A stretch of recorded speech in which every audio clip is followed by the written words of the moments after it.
Shalom, selamat malam. Perkenalkan, dengan saya Ibu Sarawati Utoh. Dalam video pembelajaran Pendidikan Agama Kristen dan Budi Pekerti, kelas 5, pelajaran 1, Mengapa Manusia Berdosa. Nah, anak-anakku, sebelum kita memulai pelajaran kita hari ini, kita berdoa yuk. Tuhan Yesus, saat ini kami ingin memulai pelajaran. Roh Kudus kiranya menolong kami supaya kami bisa mengerti materi hari ini. Terima kasih Tuhan Yesus, kami berdoa, mengucap syukur, haleluya, amin. Nah, anak-anakku, Ibu ingin bertanya, apakah itu dosa? Dosa, apakah sesuatu kesalahan yang kita buat? Misalnya, anak-anakku salah mengerjakan tugas yang diberikan oleh guru sekolah. Anak-anak salah menjawab. Dosa tidak seperti itu, anak-anakku. Tidak seperti suatu kesalahan yang kita buat saat kita mengerjakan tugas di sekolah karena salah. Dosa berasal dari kata harmatia, yang artinya meleset. Meleset dari apa, anak-anakku? Meleset artinya salah sasaran. Nah, di dalam 1 Yohanes 3 ayat 4 dikatakan ketidaktaatan manusia di dalam perintah Allah. Nah, anak-anakku, tentu anak-anakku ingin tahu asal mula dari dosa. Kejadian 3, kita akan mengenal asal mula dosa. Adam dan Hawa adalah manusia pertama yang diciptakan oleh Allah, yang segambar serupa dengan Allah. Artinya, anak-anakku, manusia memiliki sifat-sifat Allah, yaitu kasih, kebaikan, kesucian, dan kebenaran. Manusia pertama yang diciptakan oleh Allah, mereka tidak berdosa. Mereka hidup kudus. Nah, Adam dan Hawa ditempatkan Allah di sebuah taman, yaitu namanya Taman Eden. Taman Eden ini adalah taman yang sangat indah loh anak-anakku, di mana segala sesuatu yang diperlukan oleh manusia sudah disediakan oleh Allah. Apa yang mereka perlukan oleh Adam dan Hawa sudah ada di Taman Eden. Nah, apalagi anak-anakku, selain itu, Adam dan Hawa memiliki hubungan yang baik dengan Allah. Mereka bisa berkomunikasi dengan Allah, mereka bisa berbicara dengan Allah, mereka bisa ngomong-ngomong dengan Allah. Nah, anak-anakku, Allah memberikan suatu kepercayaan kepada Adam dan Hawa untuk mengelola Taman Eden, untuk merawat, memelihara Taman Eden. Dan bukan itu saja loh anak-anakku, Allah juga memberikan suatu perintah kepada mereka supaya mereka mentaatinya. Apakah perintah yang diberikan Allah kepada mereka? Allah memberikan perintah kepada Adam dan Hawa bahwasanya semua pohon dalam Taman Eden buahnya boleh mereka makan. Tetapi ada satu pohon buahnya mereka tidak boleh makan, yaitu pohon pengetahuan tentang yang baik dan yang jahat. Nah, anak-anakku, akhirnya mereka hidup berbahagia di Taman Eden. Suatu kelak, Adam dan Hawa berjalan-jalan di Taman Eden. Dan ular adalah binatang yang sangat licik. Iblis memakai ular untuk menggoda Adam dan Hawa, untuk merayu mereka supaya mereka jatuh ke dalam dosa. Karena iblis tidak senang, iblis tidak suka manusia hidup berbahagia dengan Allah.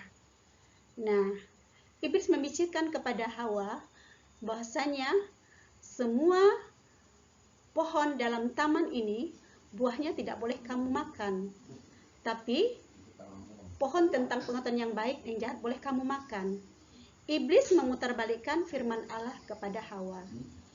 Hawa tergoda oleh rayuan iblis, karena iblis mengatakan jika mereka makan buah pengetahuan tentang yang baik dan yang jahat, mereka akan seperti Allah.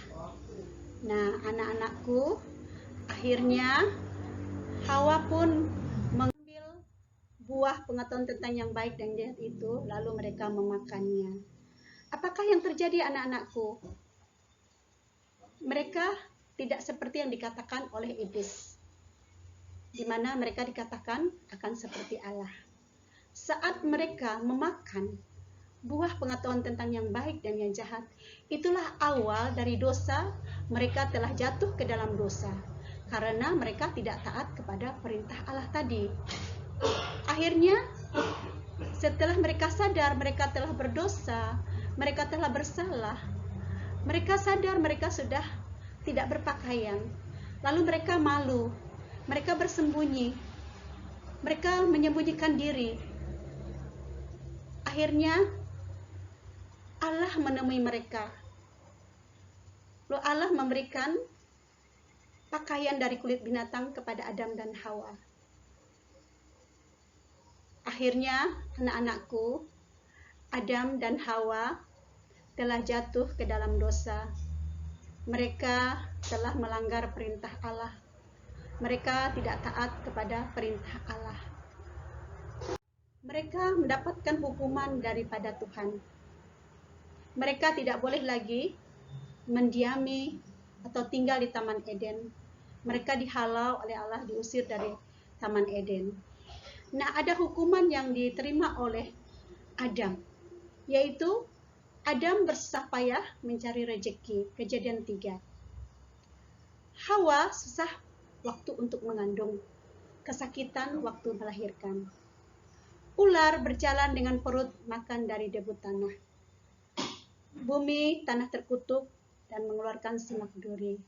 Anak-anakku, akibat daripada dosa, hukuman daripada dosa ini membuat manusia bersusah payah mencari rezeki, ya anak-anakku. Apalagi anak-anakku, selain mendapat hukuman, manusia juga mendapatkan akibat daripada dosa tadi yang telah dilakukan oleh manusia, di mana hubungan manusia dengan Allah waktu itu adalah sangat harmonis.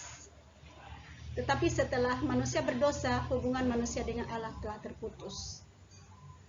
Kedua, kematian rohani, yaitu Roma 6 ayat 23.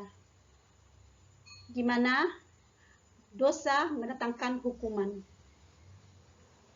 Ketiga, kematian jasmani secara perlahan. Anak-anakku, hidup manusia tidak seumur hidup. Ada batas-batas tertentu di mana manusia boleh hidup. Setelah itu akan kembali kepada debu tanah. Apalagi anak-anakku? Keempat, gambar dirinya sudah menjadi rusak. Gambar Allah di dalam diri manusia telah menjadi rusak karena manusia telah berbuat dosa, karena manusia telah melanggar perintah Allah. Nah, anak-anakku, kesimpulan pelajaran kita hari ini, ya, manusia berdosa karena tidak mentaati perintah Tuhan. Allah menghendaki kita selalu taat dan hidup sesuai dengan perintahnya. Nah, bagaimana apresiasi kita untuk mentaati perintah Allah? 1. Kita mesti beribadah. Kedua, kita saling tolong-menolong, memaafkan, mengampuni satu dengan yang lain. Ketiga, kita mesti berdoa. Berdoa adalah sarana atau komunikasi kita dengan Allah. Kita bisa berbicara dengan Allah, ngomong dengan Allah, ya, membicarakan apa saja yang menjadi kerinduan hati kita kepada Allah. Kita bisa bicarakan dengan Allah dengan berdoa. Keempat, kita mesti membaca firman Tuhan atau membaca Alkitab. Kenapa anak-anakku? Kalau kita tidak membaca Alkitab, kalau kita tidak membaca firman Tuhan, kita tidak mengerti perintah Tuhan, kita tidak mengerti apa yang Tuhan kehendaki dalam hidup kita. Jika kita membaca firman Tuhan, hidup kita tidak bersalahan. Nah,